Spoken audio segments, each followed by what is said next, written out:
आपण प्रार्थना करू संदेशासाठी. देवाच्या नावाला धन्यवाद देऊ. प्रभूजी, आम्ही तुझ्या नावाला धन्यवाद देतो. तुझी आम्ही स्तुती करतो. प्रभूजी, परमेश्वर पित्या, सर्व काही तुझ्या हाती दे दे. परमेश्वरा, निवडलेला संदेश शास्त्र वचन तुझ्या हाती दे दे. प्रभूजी, तू आशीर्वाद पाठव. तुझ्या पवित्र आत्म्याद्वारे तू मार्गदर्शन कर परमेश्वरा. आणि प्रभू, आमच्या जीवनाद्वारे तुझं गौरव दे प्रभू. माझा पण तू ताबा दे परमेश्वर पित्या. आणि परमेश्वरा, माझ्या जीवनाद्वारे या मंडळीद्वारे तुझं गौरव दे परमेश्वर पित्या. जे काही शास्त्रभाग, जे काही वचन निवडले प्रभू, त्याच्यावर तू आशीर्वाद पाठव. तुझ्या पवित्र आत्म्याची अगुवाई कर प्रभूची. माझ्या मनचे नव्हे तर प्रभू तुझ्या मनचे विचार असू दे प्रभू. कारण की देव मंडळीत उभा आहे. हे तुझं वचन आहे परमेश्वरा, आणि तू उभा आहेस प्रभूची. हालेलुया. आम्ही तुझी स्तुती धन्यवाद करतो परमेश्वर पित्या. मंडळीची उन्नती आणि सर्व काही तुझ्या हाती देते प्रभूची. तुझ्याच नावाला मान महिमा गौरव दे. ही प्रार्थना विनंती येशूच्या नावात मागते म्हणून तू आहे. आमेन. आपण योहान 15, आणि जसं आपलं आज वचन होतं की तुम्ही मला निवडले नाही, तर योहान 15:16 पाहू. तुम्ही मला निवडले नाही. देवाचं वचन आम्हाला सांगतंय की तुम्ही म्हणजे कोण? आम्ही, है ना. तुम्ही मला निवडले नाही, तर मी तुम्हाला निवडले. याचा अर्थ काय? देवाने आपल्याला निवडले व तुम्हाला नेमले आहे. ठीक आहे. ह्यात हेतू हा की तुम्ही जाऊन फळ द्यावे, तुमचे फळ टिकावे, आणि जे काही तुम्ही माझ्या नावाने पित्याजवळ मागाल ते त्याने तुम्हाला द्यावे. है ना. काहीच कठीण नाही. साधा सरळ भाषेत वचन. याच्यात काही सांगण्यासारखं करत नाही की देवाचं वचन आपल्याला म्हणत आहे की तुम्ही मला निवडले नाहीये, तर मी तुम्हाला निवडलंय. नुसतं निवडलं नाहीये, तर देव म्हणतो मी तुम्हाला नेमलं पण आहे आणि उद्देश पण दिलाय. देव जेव्हा कोणाला निवडतो तर एका विशेष अशा उद्देशाने निवडतो. म्हणून देव म्हणतो की हेतू हा आहे की तुम्ही जाऊन काय करावं? फळ द्यावं, आणि तुमचं फळ ते टिकावं पण म्हटलंय. आणि मग असं म्हणतंय देवाचं वचन, तुम्ही माझ्या नावाने पित्याजवळ जे काही मागाल ते त्याने तुम्हाला द्यावं. अजून वचन पाहू आपण. मार्क 16:15-18. कोणाला मिळालं असेल तर वाचू शकता. आणि वरती हे लिहिलंय की येशूची अखेरची आज्ञा आहे ना. त्याच्यामध्ये 15 वचनामध्ये त्यांनी सांगितलं की त्यानं सांगितलं की सर्व जगात जाऊन, काय सांगा? जगात जाऊन संपूर्ण सृष्टीला काय करा? सुवार्तेची घोषणा करा. आणि जो विश्वास धरतो त्याचं काय तारण होईल, पण जो विश्वास धरत नाही तो शिक्षेस पात्र ठरेल. आणि विश्वास धरणाऱ्या बरोबर ही चिन्ह असतील की ते भूत काढतील, नवनव्या भाषा बोलतील, आणि प्राणघातक पदार्थ खाल्ले तरी त्यांना बाधणार नाही, आणि काय ते दुखनाईतावर हात ठेवले तर ते बरे होतील. हे विश्वास धरणाऱ्या बरोबर चिन्ह आहे ना. सर्व काही देवाने दिलेलं आहे, सर्व काही सांगितलेलं आहे, पण अनेक वेळा ना आपल्याकडून काहीतरी होतं ना. हे तर झालंच आहे. एक असं पात्र आपण बघूया. आज आपण पाहणार आहे देवाची निवड जी आहे. देव कोणाला कसं निवडते ते पाहणार आहे. आणि आज एका व्यक्तीबद्दल आम्ही बघणार आहोत, आणि तो म्हणजे शौल. प्रेषितांची कृत्ये 9वा अध्याय 15 ते 17 पर्यंत. काय झालंय? पौलाची कशासाठी निवड झाली आहे? निवडलेले पात्र. जसं म्हटलं ना, तुम्ही मला काय निवडले नाही, तर देव म्हणतो काय? मी तुम्हाला निवडले. आणि पौलाविषयी सांगण्यात आलंय की कारण परराष्ट्रीय राजे, इस्रायलची संतती, ज्याच्या समोर माझे नाव घेऊन जाण्यासाठी तो माझे काय निवडलेलं पात्र आहे.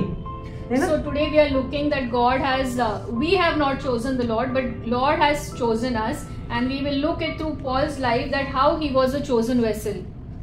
आणि मग त्याला म्हणते देव, त्याला अजून पुढचं बघा, आणि त्याला माझ्या नावासाठी किती दुःख सोसावे लागेल हे मी त्याला दाखवीन. म्हणजे त्याची निवड कशासाठी होती? दुःख सहनासाठी पण होती, आणि प्लस काय होती? परराष्ट्रीय आणि जे इस्रायलचे संतती आहेत त्यांच्या समोर देवाचं नाव घेण्यासाठी त्याची एक, देव म्हणतो हा माझं निवडलेलं पात्र आहे. And God shows Paul that he is a chosen vessel, and that God also tells Paul that he has to suffer, and how in front of the Gentiles he will have to spread the gospel. आणि आपण जर पाहतो 2 Korinthe 11 मध्ये 21 ते 33, पौलाने जितकी दुःख देवासाठी सोसलेली आहेत ना, पूर्ण ती लिस्ट दिलेली आहे. नंतर तुम्ही वाचाल की त्यांनी सगळी, म्हणजे देव सरळ हे वचनाप्रमाणे तो त्याच्यामध्ये त्याने किती वेळा फटके खाल्ले, दुःख, उपासमार आणि किती वेळा त्याने संकट झेलली. ते जर त्याची लिस्ट वाचाल ना, आता तर वाचा तुम्ही 2 कोरिंथ 11 मध्ये 21 ते 33 प्रमाणे त्याची दुःखाची लिस्टच आहे. 2 Corinthians chapter 11:21 onwards it gives us the list of the persecution that Paul has gone through for gospel sharing. आणि असा हा जो पौल आहे, जो शौल होता, माहितीये तुम्हाला, नंतर आपण त्याच्याविषयी बघणार आहे. पण त्याला जी निवड झालेली होती, निवडलेले पात्र होता, पण त्याची कशासाठी झाली होती? सुवार्ता सांगण्यासाठी, देवाच्या नावाची घोषणा करण्यासाठी होती. आणि त्याच्याविषयी मला 5 गोष्टी खूप आवडतात, जो तो म्हणत आहे. काय म्हणत आहे माहितीये? Paul was a chosen vessel to spread the gospel, and there are 5 things that sister is going to tell us about him. रोमकरास पत्र 15 अध्याय, Romans 15 आणि त्याचं 18 पासून बघू, कोणाला मिळालं असेल तर. काय होतं? पहिला पॉइंट तो काय म्हणतो? मला सुवार्ता सांगण्याची काय होती? हौस होती, आणि म्हणून तो सुवार्ता सांगत होता. त्याचा बेस्ट असे सुवार्ता सांगण्याची हौस. आपल्याला अनेक वेळा सुवार्ता सांगण्याची हौस नसते. The first point about Paul is that he liked to spread gospel. Most of the time we don't like to spread gospel. कारण की तो म्हणतो फर्स्ट इथे सुवार्ता सांगण्याची हौस असण्याची. जेव्हा आपण एखाद्या सुवार्ता सांगतो तेव्हा आपल्यामध्ये हौस असण्याची गरज आहे, इच्छा असण्याची गरज आहे. अजून ही त्याची पहिली एक गोष्ट चांगली होती सुवार्तेविषयी. देवाने त्याला निवडलेलं पात्र आहे, आणि पहिली पॉइंट असं आहे की त्याला सुवार्ता सांगण्याची म्हणतो तो हौस आहे. So this is the first point, Paul as a chosen vessel, that he was chosen to spread the gospel and he had the liking towards spreading the gospel. दुसरं, रोमन्स 1 मध्ये 14 आणि 15. 15 Romans 1:14 and 15. याप्रमाणे Rome शहरात राहणाऱ्या तुम्हालाही सुवार्ता सांगण्यात मी अगदी उत्सुक आहे. दुसरा पॉइंट काय? उत्सुक आहे. सुवार्ता सांगण्यासाठी उत्सुकता आहे त्याला. कोणाला सांगू? एखादी गोष्ट आपण जेव्हा घडते तेव्हा आपल्यामध्ये एक उत्सुकता असते ना, ह्याला सांगू. त्या लहान मुलांमध्ये बघितलं ना एखाद्या गोष्टीविषयी, तर तो म्हणतो की याप्रमाणे रोम शहरात राहणाऱ्या तुम्हाला सुद्धा, म्हणजे याच्या अगोदर तुम्ही वाचाल त्यांनी परराष्ट्रीयमध्ये सुवार्ता सांगितली होती, पण तो दुसऱ्या इथे ठिकाणी म्हणतो की मी अगदी उत्सुक आहे. Second point about Paul about sharing the gospel, that he had the liking first. That was the first point. And second point is he was encouraged. He had that zeal, enthusiasm to spread the gospel. त्याच्याच खाली 16 आणि 17. कारण मला सुवार्तेची लाज वाटत नाही, कारण विश्वास ठेवणाऱ्या प्रत्येकाला, प्रथम यहुद्याला मग हेलन्याला, तारणासाठी ती देवाचे सामर्थ्य आहे. तिसरा पॉइंट, त्याला सुवार्तेची लाज वाटत नाही. He was not ashamed of the gospel. So first is he had the liking towards spreading the gospel. Second thing is he had that enthusiasm about spreading the gospel. And third important point is he was not ashamed about spreading the gospel. तो म्हणतो मला सुवार्तेची लाज वाटत नाही. अनेक वेळा आपल्याला आपल्या जीवनामध्ये होतं, अनेक वेळा आपल्याला लाज वाटते ना. कोणी कधी विचारलं कुठे चाललंय, काय चाललं, तर अनेक वेळा आपल्याला लाज वाटते सांगायला की मी प्रार्थनेला चाललो किंवा काय अजून अशा गोष्टी होतात. पण इथे पौल म्हणतोय की मला सुवार्तेची लाज वाटत नाही. का वाटत नाही माहितीये? कारण असं लिहिलंय की तारणासाठी ती देवाचं सामर्थ्य आहे. त्या सुवार्तेमध्ये देवाचं सामर्थ्य आहे, आणि म्हणून तो म्हणतो की मला त्याची काय लाज वाटत नाही. Many times when we are going to church or to any meetings, and if somebody asks us, we might feel ashamed, or some people might feel ashamed to tell that where they are going. But then Paul says that he is not ashamed to spread the gospel because he knows the power that is there in gospel. दुसरं 1 Corinth 9:12. 1 Corinthians 9:12. याचा चौथा point काय माहितीये? सुवार्तेसाठी तो सर्व काही सहन करतो. सुवार्तेच्या कामामध्ये अडथळा येऊ नये म्हणून पौल म्हणतो सुवार्तेला काही अडथळा करू नये म्हणून आम्ही काय करतो? सहन करतो. पहिला त्यांनी परत लिहिलेलं आहे, म्हणजे सुवार्तेच्या देवाच्या कामात अडथळा येऊ नये म्हणून हा काय करतोय? सर्व काही सहन करतोय. Fourth point that Paul says over here is he bears all the persecution so that there shouldn't be any obstacle or hindrances in spreading the gospel. 9, 16 आणि 17. जरी मी सुवार्ता सांगतो तरी मला प्रतिष्ठा मिळवण्याचे कारण नाही, कारण मला ती सांगणे भाग आहे. कारण मी सुवार्ता सांगितली नाही तर माझी केवढी दुर्दशा होणार. पौल म्हणतोय जरी मी सुवार्ता सांगतो तरी मला प्रतिष्ठा मिळवण्याचा भाग नाहीये. मी एवढं सुवार्थ सांगतोय, एवढं सगळं करतोय, किती जणांना तो बरं करत होता, त्याची सावली पडली तरी रोग बरे होते, ते काय काय होत्या गोष्टी. पण तो काय म्हणतो, मी सुवार्थ सांगतो तरी मला प्रतिष्ठा मिळवण्याचे कारण नाही, कारण मला ती सांगणे भाग आहे. कारण मी सुवार्थ सांगितली नाही तर माझी केवढी दुर्दशा होणार. So the fifth point here Paul says is, it is my duty to spread the gospel and I don't need to boast about it. 17 वचन म्हणते की मी हे आपणहून केले तर मला वेतन मिळेल आणि आपणहून केले नाही तरी माझ्यावर कारभार सोपवला आहे. सुवार्थ सांगायचं म्हणजे तो म्हणतो ती माझी जबाबदारी आहे. कारण की जसं आम्ही म्हटलं काय, तो एक निवडलेलं पात्र होतं. देवाने का निवडलं होतं, त्याला त्याचा उद्देश देवाने सांगितलेला होता की तुला राजे, इस्रायलची संतती या समोर काय करायचंय, तुला, तू माझं निवडलेलं पात्र आहे. आणि काय, तुला दुःख सहन करायचं होतं. त्याला त्याचा उद्देश माहिती होता. आणि तो म्हणतो काय माहितीये, ही सुवार्थ सांगण्याची मी काय प्रतिष्ठा मिळवत नाही, ती माझी जबाबदारी आहे. So Paul knew that it was his responsibility to spread the gospel and he was doing it by himself, and even if he is not doing it willingly, he still knows that it was his responsibility to spread the gospel. तर आपण हे गोष्टी ऐकतोय की आपल्याला ह्याच्या जीवनातून, पौलाच्या जीवनातून पाहतो की 5 पॉइंट आपण बरेच आहेत, कारण की मी सगळे नाही काढले कारण की मला वेळ आपल्याकडे तेवढा कमी आहे म्हणून. पण आपण हे पाहिलं की त्याला सुवार्थ सांगण्याची हौस होती, तो उत्सुक होता. सुवार्थ सांगण्यात त्याला लाज वाटत नव्हती. सुवार्थेसाठी सर्व काही सहन करत होता. आणि हे सुवार्थ सांगणे त्याची काय तो समजत होता, एक जबाबदारी आहे. जर मी नाही सांगितलं तर ती माझी केवढी दुर्दशा होणार. कारण का, ह्याच गोष्टीसाठी देवाने मला निवडलेलं, मी त्याचं पात्र आहे. So he knew that he was chosen for it, and these were the 5 points that he has the liking, he had that enthusiasm, he did not boast about it, he did not feel ashamed about it, and he knew that it was his responsibility, and that is the reason he was bearing all the persecution. आता थोडं आपण पौलाच्या जीवन बघितलं, आता थोडं मंडळीकडे वळूया. मंडळीच्या जीवनामध्ये बघणार आहोत आपण, मंडळीचं आपण जीवन बघणार आहोत. प्रेषितांची कृत्ये Acts. We have seen it from the Paul's life. Now we will see as a church or as a people. 1:8 प्रेषितांची कृत्ये 1:8. Acts 1:8. परंतु पवित्र आत्मा तुमच्यावर येईल तेव्हा तुम्हाला सामर्थ्य प्राप्त होईल आणि यरूशलेमेत, सर्व यहुदियात, शमरोनात व पृथ्वीच्या शेवटापर्यंत तुम्ही माझे साक्षी व्हाल. देवाने काय सांगितलं, पवित्र आत्मा काय येईल, तुम्हावर येईल, तेव्हा तुम्हाला काय होईल, सामर्थ्य प्राप्त होईल, है ना. देव सांगते की, कारण की हे सगळे भित्रे होते शिष्य, पवित्र आत्मा नव्हता, भित्रे होते, घाबरट होते, येशूला नाकारलेलं होतं.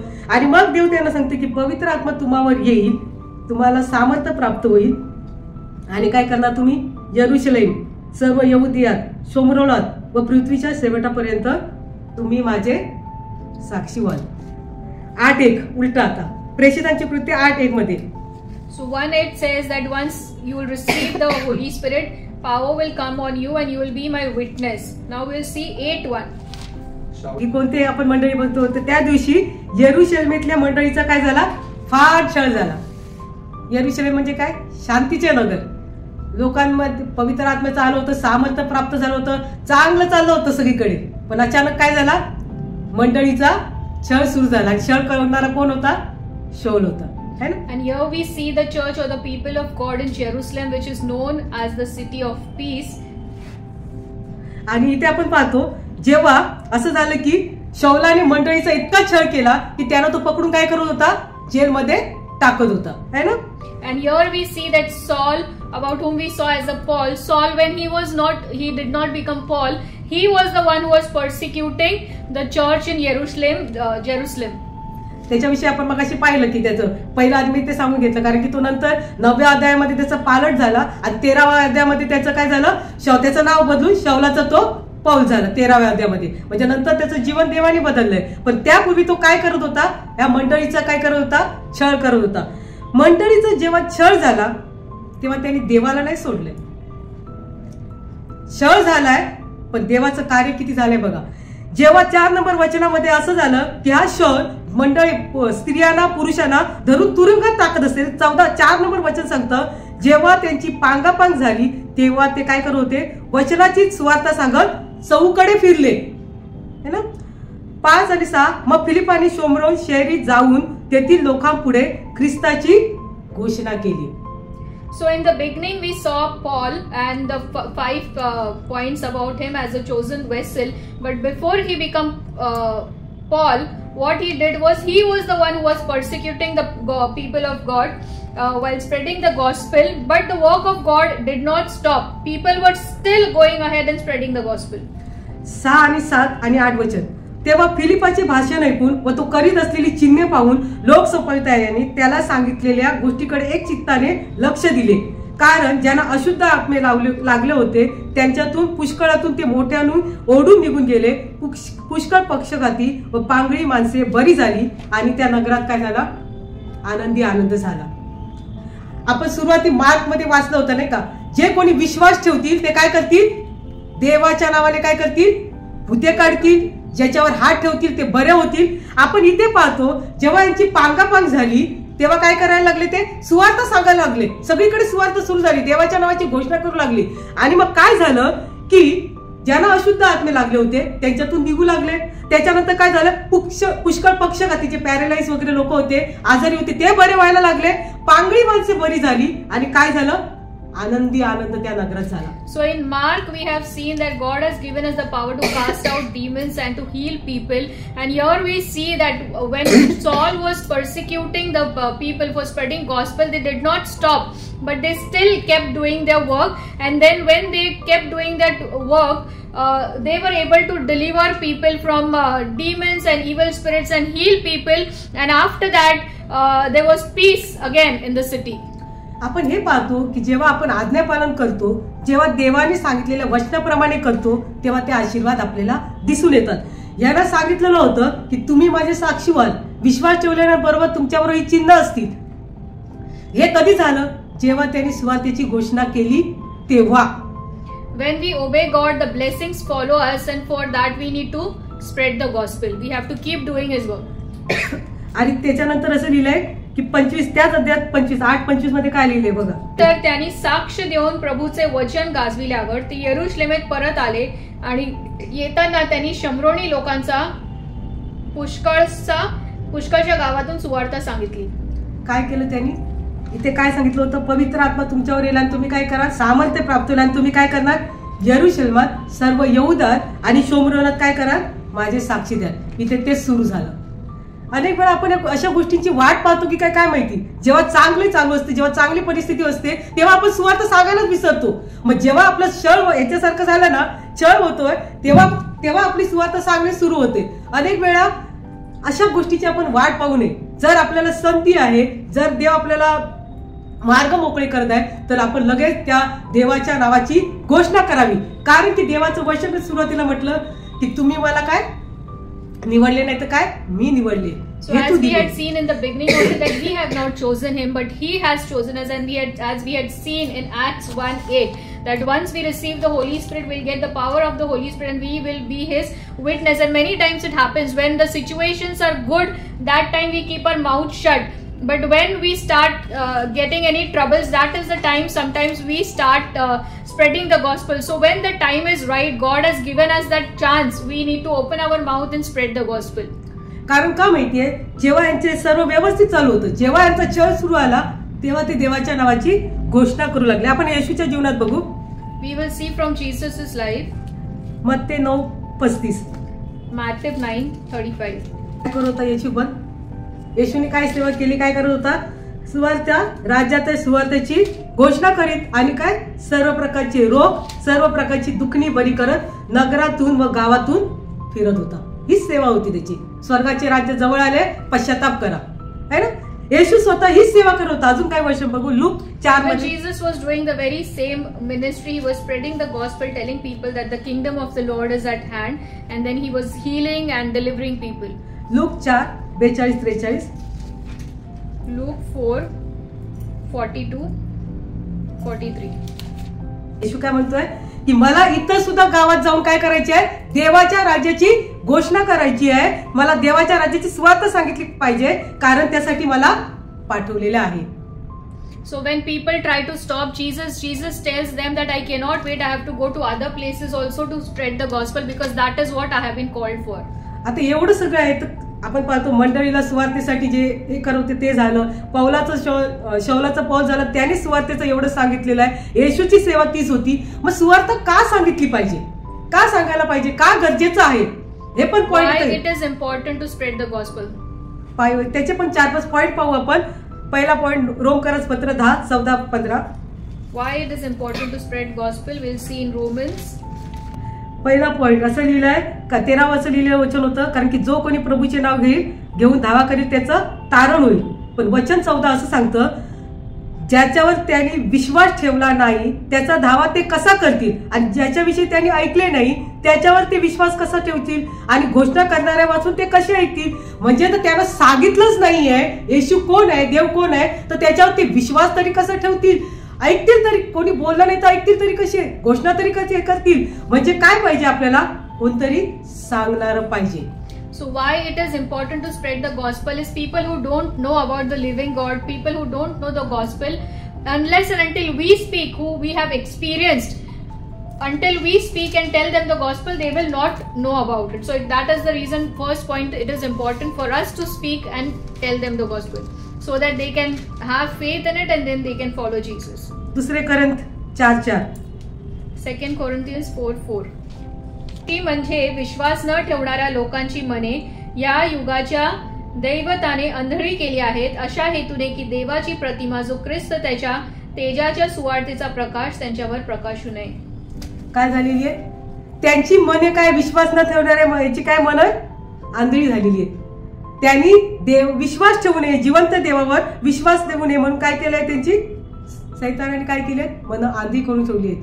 आणि काय होतंय, त्यांच्यावर सुवार्तेचा प्रकाश पडत नाही. आणि म्हणून आपल्याला त्यांच्यावर तो प्रकाश पडावा म्हणून देवाच्या नावाची आपल्याला घोषणा करायची आहे. So Satan has blinded the people who are unbelievers. Satan has blinded their hearts and their minds, and that is the reason, as we are the light of the world, we should spread that light in this darkness. तिसरी गोष्ट योहान 3:16. हे सर्वांना पाठ असतं वचन. Yohan 3:16. Second point, we all know about it. देवाची इच्छा अशी आहे की कोणाचाही नाश होऊ नये, आहे ना, सर्वांना सार्वकालिक जीवन प्राप्त व्हावे, ही देवाची इच्छा आहे. The will of God is that nobody should perish and everybody should have everlasting life. आणि मग ते कसं घडणार आहे, and how will that happen? आपण बोललो तर, आपण सांगलं तर, when we will speak, when we will tell the gospel. आहे ना, तुम्ही मला निवडले नाही, मी तुम्हाला निवडले, हेतू आहे काय तुम्हाला नेमलं यासाठी की तुम्ही जाऊन म्हटलंय, जाऊन फळ द्यावे, तुमचे फळ टिकावे, आणि तुम्ही जे काही माझ्या नावाने मागाल तुम्हाला द्यावे. So the word of the Lord says that we have not chosen him, but he has chosen us. For us to go, we need to go and then bear fruits for him. त्याच्यासाठी सांगितलं की काय आहे की देवाची इच्छा आहे की कोणाचा नाश होऊ नये. जर आपण सांगत नाहीये तर काय होतोय, कोणाचा तरी नाश होतोय. And if we are not telling, then that means somebody is perishing, and that is not the will of God. आणि म्हणून पौल म्हणतो एका ठिकाणी की मी जर सुवार्ता सांगत नाही तर माझी केवढी दुर्दशा, कारण का माहिती, त्याच्यामुळे कोणाचा तरी नाश होतोय. And that is the reason Paul says that if I am not spreading the gospel, I will be in such a bad condition because of me not spreading the gospel, somebody is perishing. आणि म्हणून देव म्हणतो की हे कसं आहे, आपण सुवार्ता जर कोणाला सांगितलं नाही, कोण जिवंत देव आहे सांगितलंच नाही, तर त्याला कळणार कसं, तो विश्वास कसा ठेवणार. आणि म्हणून एवढ्या सुवार्तेसाठी चाललंय की एवढं सर्व काय होतोय की आपण ती सांगितलीसाठी की लोकांना सार्वकालिक जीवन मिळावं, नाहीतर ते कशाकडे चाललेले आहेत, नरकाच्या रस्त्याकडे चाललेले आहे ना. अजून एक वचन बघू, मत्ते 28:19-20. Matthew 28:19-20. काय सांगतोय, जाऊन काय करा, जाऊन, इथे पण म्हणतोय काय, ही देवाने दिलेली आपल्याला आज्ञा आहे ना, सुवार्तेची घोषणा करा. जा तुम्ही. गेल्यावर काय होतंय, मंडळी बाहेर पडली, छळ झाल्यावर बाहेर पडली, तोपर्यंत होते शांतीत. जेव्हा छळ झाला, बाहेर पडले, काय झाले, चिन्ह चमत्कार झाले, ठिकठिकाणी रोगी बरे झाले, दुष्टात्मे, देवाने सांगितलंच होतं, जे कोणी माझ्या नावावर, मी जशी वाचली मार्कमध्ये, जो कोणी माझ्यावर विश्वास ठेवेल त्यांच्याबरोबर ही चिन्ह असतील. काय चिन्ह असतील, ते हात ठेवतील ते रोगी बरे होतील, दुष्टात्मे काढतील, ते प्राणघातक पदार्थ खाल्ले तरी त्यांना बाधणार नाही, कारण काही ही चिन्ह त्यांच्या बरोबर असतील, कारण ते काय करतायत, माझ्या नावावर विश्वास ठेवतायत. आणि म्हणून जेव्हा पौल पण विश्वास होता तो देवावर, जेव्हा त्याला सामर्थ्य प्राप्त झालं, तो येशूच्या नावाने काय करत होता, चिन्ह चमत्कार करत होता. So this is the great commission that the Lord has given us, to go and spread the gospel across the world. And when the persecution started in the church of Jerusalem also, that is when they went out. So as a church, we just need not sit in the church, but we need to go out. And when we step out, that is when the signs and wonders will follow us and people will know about Christ. आणि म्हणून सुवार्तेची आपल्याला ती घोषणा केलीच पाहिजे. एक वचन पाहूया आपण, प्रगटीकरण 7:9. फार सुंदर असं वचन आहे की देवाच्या राजासमोर काय आहे ना, इथे लिहिलंय, ह्यानंतर मी पाहिले तो सर्व राष्ट्रे, वंश, लोक, निरनिराळ्या भाषा बोलणारे, यांच्यापैकी कोणाला मोजता आला नाही असा शुभ्र जगे परिधान केलेला, हाती झावळा घेतलेला मोठा लोकसमुदाय देवाच्या राजासनासमोर होता. हे लोक कोण होते? So near the throne of God there was a big crowd of people speaking different languages. Who are these people? ज्यांना सुवार्ता सांगितलं होतं ना, ज्यांचं तारण झालं होतं, ते लोक राजासनासमोर होते. So these are the people who have heard the gospel and were saved. है ना?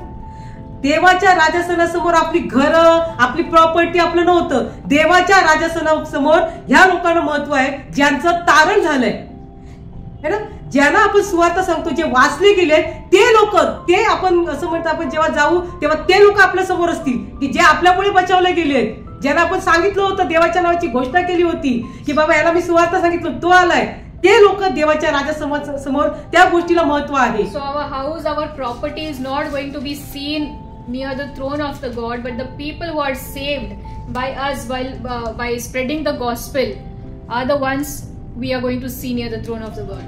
आणि म्हणून सुवार्ता, कारण का माहितीये, देवाच्या समोर ज्यांना सुवार्ता, जे वाचवले होते ते सगळे त्याच्या उद्धार, असं लिहिलंय, स्वर्गातील उद्धार पावलेल्यांचा साक्षात ते होते, सगळे ते समोर होते. आणि म्हणून आपल्याला सुवार्ता सांगितली पाहिजे. आपण जर त्यांना सुवार्ता सांगितली नाही तर ते त्यांनी एक्सेप्ट करो न करो त्यांची मर्जी असते. कारण की असं म्हटलं आपण जेव्हा वाचलं तेव्हा, जे सुवार्ता ऐकत नाही ते शिक्षेस पात्र होतील. मार्क 16 मध्ये आपण जेव्हा वाचत होतो 16-17 वर्ष, त्याच्यामध्ये लिहिलंय, जे सुवार्ता ऐकतील त्यांचा विश्वास ठेवतील त्यांचा उद्धार होईल, पण जे ऐकत नाही ते काय होतील? शिक्षेत पात्र होईल. है ना? देवाच्या नावाला धन्यवाद असो. आणि ह्या गोष्टी आपण पाहतोय की सुवार्ता का, आपण अनेक गोष्टी पाहिल्या की सुवार्तेविषयी, पौलाविषयीचं जीवन पाहिलं, सुवार्ता का सांगितली पाहिजे पाहिलं, कारण की आपण जर सुवार्ता त्यांना सांगत नाहीये तर आपला सुद्धा आपल्या जीवनात देवाने एक उद्देश दिलेला आहे. है ना? God has given a purpose in our life as well, and we saw it through Paul's life, and we saw some points at why we should spread the gospel. प्रकटीकरण 22:12 एक वचन शेवटचं बघू. Revelation 22:12. ज्याच्या त्याच्या कृत्याप्रमाणे देण्यास काय आपल्याकडे देव म्हणतोय, वेतन आहे. आपल्याला निवडलेल्या दिवसापासून आपण काय काय केलंय ते आपल्याला देव वेतन देणार आहे. है ना? देव म्हणतो, since the time we have been chosen, what we have done for his kingdom, and God is accordingly going to give us a reward for that. देवाच्या नावाला धन्यवाद असो, देवाची स्तुती असो. देवाने आपल्याला चांगलं जीवन दिलंय. आणि जर आपण म्हणजे काही वचनं अशी आहेत की फार लागून जातात, पण जर आपल्याला देवाने निवडलंय, देवाने एका विशेष अशा उद्देशाने आपल्याला निवडलेलं आहे, असंच निवडलं नाहीये, हेतू हा आहे की त्याची आम्ही सेवा करावी. आणि जर आम्ही ती करत नाहीये, जसं अनुवादाचं एक शेवटचं वचन घेते, God has chosen all of us with a purpose, and we should fulfill that purpose. We will read one last verse in the book of Deuteronomy. 28 अनुवाद 28 आणि त्याच्यातील Deuteronomy 28, 47 आणि 48. देव म्हणतोय की तू काय केलं नाही, समृद्धी आहे, सर्व काही चांगलं आहे, तर तू काय केली नाही, माझी सेवा केली नाही. आणि म्हणून मग अनेक वेळा आपण प्रॉब्लेम मध्ये जातो. अनेक वेळा आपण प्रॉब्लेम मध्ये का जातो की हा जो देवाने दिलेला उद्देश आहे तो आपण पूर्ण करत नाही. है ना? And many times we get into problems because God has given us some purpose in our life, and He has given us all the blessings, and still we don't do His work. जशी ती मंडळी, त्यांच्या जीवनासाठी एक purpose होता. है ना? मग क्षण सुरू झाल्यावर प्रॉब्लेम सुरू आले, सुवार्ता सुरू. है ना? चांगलं चाललं होतं. मग असं आपल्या जीवनात काहीतरी गोष्टी घडतात की आपल्याला मग देवाचं नाव आठवतं, मग सुवार्ता सांगतो. तर तशा गोष्टीतून आपण अनेक वेळा जाऊ नये. आणि देवाने आपल्याला निवडलं आहे, आणि म्हणून त्याला आपण धन्यवाद देऊया की देव म्हणतो की मी तुम्हाला निवडून ठेवलंय, तुम्हाला नेमलं आहे. आणि काय करायला पाहिजे, तुम्ही जाऊन फळ दिलं पाहिजे. आणि आपल्या जीवनाद्वारे काय पाहिलं पाहिजे, देवाच्या नावाचं गौरव झालं पाहिजे. आपण So name of the Lord should be glorified through our lives because He has chosen us with a purpose. आपण आपलं देवाला आपलं जीवन पुन्हा एकदा समर्पित करूया, कारण की देवाची इच्छा आहे की आपल्या जीवनाद्वारे देवाने एक उद्देश दिलेला आहे. आपल्या देवाने असंच नाही निवडलंय, कारण की काही लोक नाशासाठी पण निवडले गेली आहेत. आपला नाश होऊ नये ही देवाची इच्छा आहे ना. Let us offer and surrender our lives once again to the Lord, because some people are chosen also to perish, but God has chosen us not to perish but to have everlasting life. आपण डोळे बंद करू आणि प्रार्थना करू. देवाला आपण आपलं जीवन समर्पित करूया क्षणाला. हालेलुया. प्रभूची आम्ही तुझ्या नावाला धन्यवाद देतो. आम्ही तुझी स्तुती करतो प्रभूची. हालेलुया. प्रभू पौल म्हणतो मला सुवार्तेची लाज वाटत नाही, कारण की सुवार्तेमध्ये सामर्थ्य आहे प्रभूची. खरोखर आम्ही तुझी स्तुती धन्यवाद करतो प्रभूची. तो म्हणतो की परमेश्वर मी उत्सुक आहे. सुवार्तेची त्यांनी घोषणा केली प्रभूजी. आम्हाला प्रत्येकाला तशा प्रकारचं जीवन दे प्रभूजी. प्रभू तू आम्हाला आज्ञा दिलेली आहेस प्रभू की आम्ही जाऊन सुवार्तेची घोषणा करावी प्रभूजी. परमेश्वर पित्या तुझ्या सिंहासनासमोर उद्धार पावलेल्या लोकांचा लोक समुदाय होता प्रभूजी. त्याच्यामध्ये आम्ही असावेत परमेश्वर पित्या. येशूच्या नावामध्ये आम्ही असावेत प्रभूजी. ते उद्धार पावलेले लोक असावेत प्रभूजी. परमेश्वर पित्या प्रार्थना करते की तेव्हा आम्हाला प्रत्येकाला तू स्पर्श कर परमेश्वरा. प्रभू एक विशेष उद्देशाने तू आम्हाला निवडलेला आहेस प्रभू. तू आमचा पिता आहे प्रभू. आम्ही कुंभार आहोत परमेश्वरा. आमच्यातून तुम्ही उत्कृष्ट कलाकृती निर्माण कर प्रभूजी. आम्हाला सुवार्तेची घोषणा करणारे बनव परमेश्वर पित्या. तुझ्या पवित्र आत्म्याचं सामर्थ्य दे प्रभूजी. आम्हाला प्रत्येकाला तुझ्या पवित्र आत्म्याने भर प्रभूजी. तुझ्या दानाने आम्हाला भर परमेश्वरा. हालेलुया प्रभूजी. आमच्या जीवनाद्वारे तुझ्या नावाचं गौरव होऊ दे प्रभूजी, आणि आमच्या जीवनाद्वारे इतरांना तू आशीर्वादित कर. त्यांना कळू देत की जिवंत देव कोण आहे प्रभू, हे सांगण्याचं सामर्थ्य तू आम्हाला प्रत्येकाला आज दे प्रभूजी. धन्यवाद देते प्रभूजी. आम्ही तुझी स्तुती धन्यवाद करते प्रभूजी. येणारी वेळ तुझ्या स्वाधीन करते प्रभूजी. ही प्रार्थना विनंती येशूच्या नावात मागते म्हणून तू